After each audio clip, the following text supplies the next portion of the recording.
Мартинките го обединија Балканот. Проектот со културни обичаи на Балканот среќна Баба Марта 2016 како меѓународен проект со цел промоција на нематеријалното културно наследство. Од 1 март ќе има заедничка презентација на оставштината од дамнина. Проектот е составен од патувачка изложба со панели, изложба на оригинално рачно изработени мајли од Македонија, Бугарија и Романија, проекција на документарни филмови, продажна галерија со ракотворби и креативни работилници.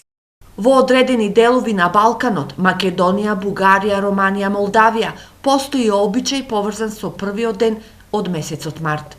Оваа традиција, за која се верува дека има предхристијанско потекло, во себе носи различни верувања пред се поврзани со заштитата и магијата на црвената и белата боја, кои представуваат здравје и прочистување, но и со одбележувањето на доаѓањето на пролета и првиот ден од аграрната нова година. Во Источна Македонија овој обичај најмногу се чува во пијанечко.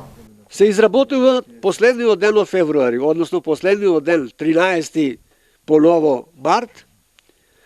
Мартинката се остава да преночи под некој трендафил кој има убав цвет.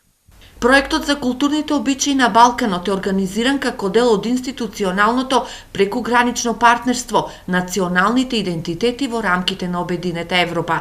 Инаку од 2013 година обичајот наречен Среќна Баба Марта со мултинационалната апликација од страна на Македонија, Бугарија, Романија и Молдавија е предложен да се постави на листата на светско нематеријално наследство на УНЕСКО. Носител на македонскиот дел на апликацијата за мартинките е Институтот Марко Цепенков, а документацијата се темели помеѓу другото и на поддршката од ХАЕМУС, Општина Скопје и Општина Струмица.